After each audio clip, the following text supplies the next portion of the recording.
Well, hello and welcome to your second biology lecture online. Today's lecture will be 1.2, but before we begin, let's go over some of the objectives, or the two objectives we looked at yesterday.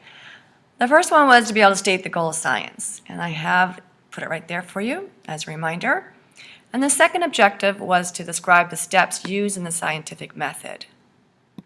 So I hope you understand those and memorize them. Let's move on.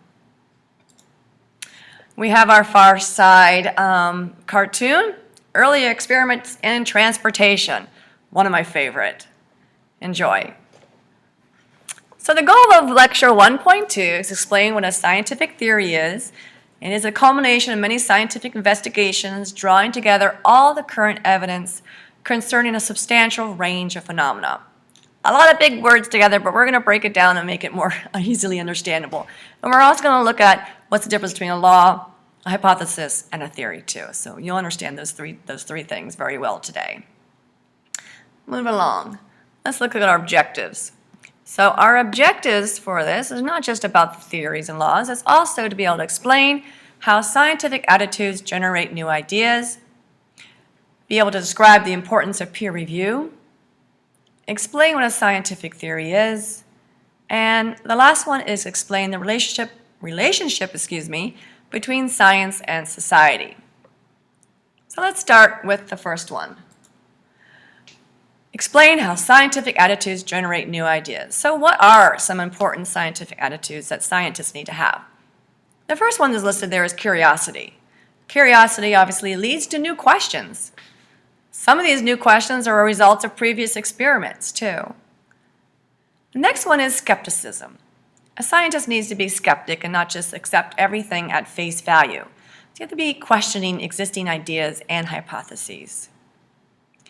The third one is a scientist needs to be open-minded. They have to be willing to accept different ideas, too. And I think you can understand why that would be important for a scientist.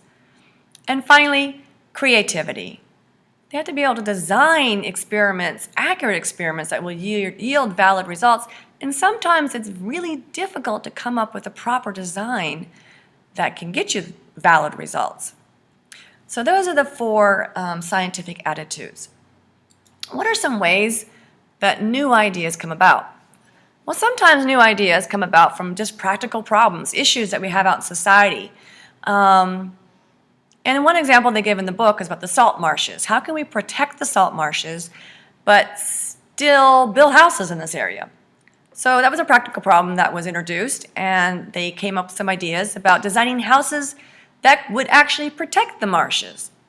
It's a win-win situation for everybody, and you can read more about that in your textbook. Another way that new ideas come about is through technology. Technology, society, and science are very closely related. New technologies often lead to new discoveries. Think about the microscope, for example. And new discoveries can often lead to new technology, too. So they go hand in hand like that. Alrighty, let's move on. So objective 2 is to describe the importance of peer review. What is peer review, first of all? Peer review is when other scientists, usually in the same field of scientific knowledge, read other scientists' articles or experiments and looking for oversights, maybe some unfair influences, maybe even fraud or mistakes in reasoning. When you are peer-reviewed, it does not guarantee that the piece of work is absolutely correct, but it does certify that the work meets standards set by the scientific community. Publishing peer-reviewed articles in scientific journals allows researchers to share ideas and to test and evaluate each other's work. And once research has been peer-reviewed and published, many times these new findings spark new ideas and questions. So now you know the importance of peer review.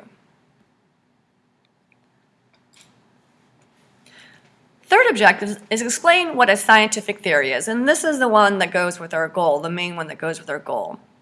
So first of all, the word theory that we use every day, like I have a theory about something, is a much different meaning in science.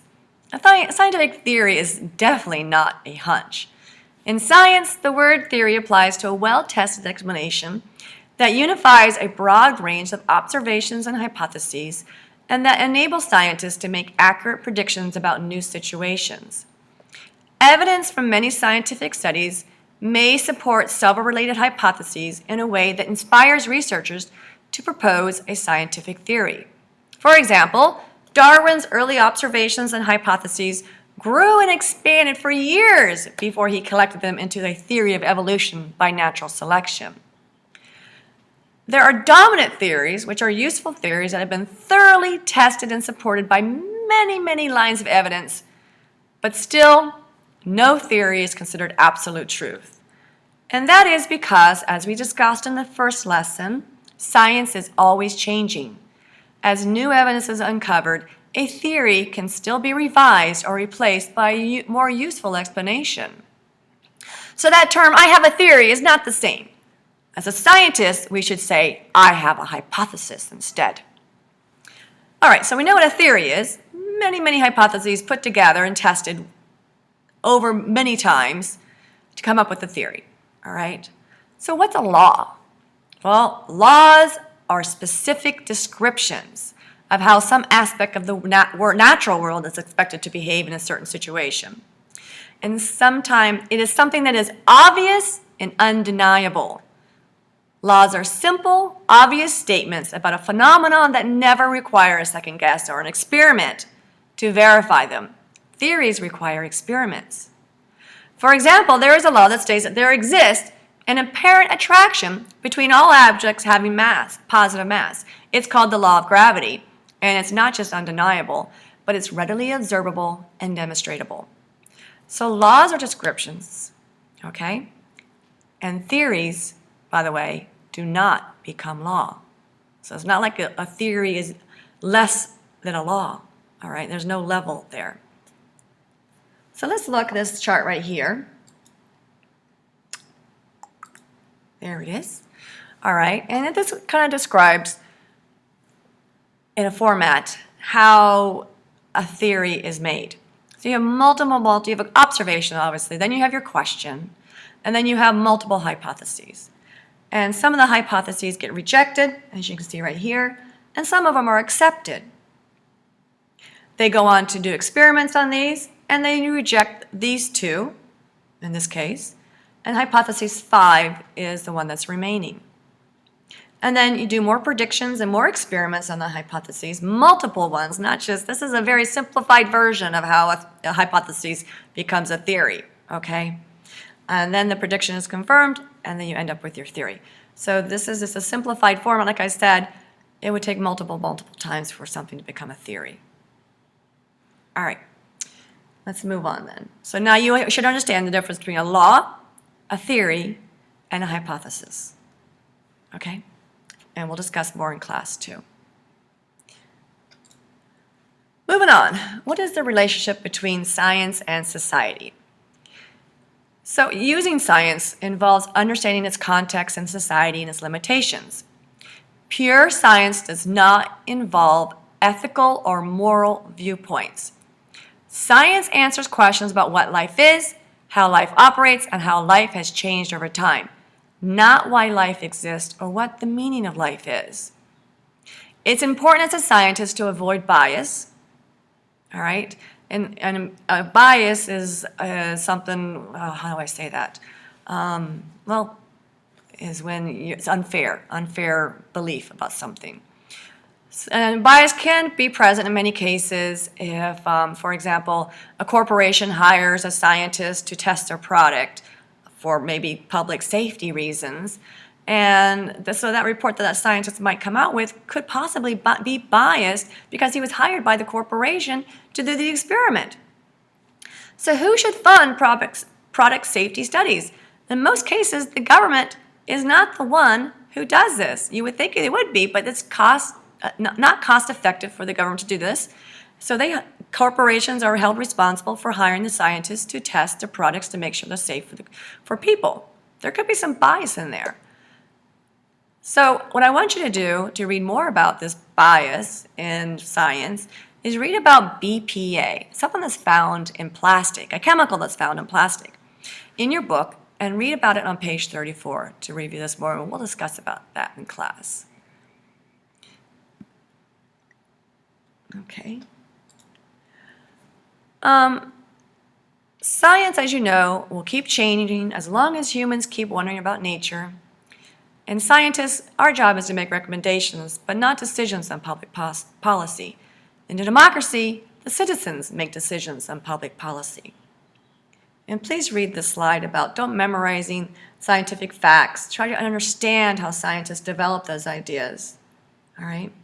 Understanding science will help you be comfortable in a world that will keep changing and will help you make complex decisions that also involve cultural customs, values, and ethical standards. Also, understanding biology will help you realize that we humans can predict the consequences of our actions and take an active role in directing our future and that of our planet. Biology is so fascinating, and you're going to learn so much about the world around you, from microscopic organisms, even smaller than that, to molecules, to the elements and how they act and react, all the way up to ecosystems and the biosphere. So much about the world around you and how it affects your life. So let's review real quick. Can you meet our 4 objectives today? Can you explain how scientific attitudes generate new ideas? Can you describe the importance of peer review? And can you explain what a scientific theory is? Finally, can you explain the relationship between science and society? We'll review in class and discuss in class too, of course, and the activities that are planned will help support your learning of this too. Have a great day. I'm gonna turn it off now, hold on.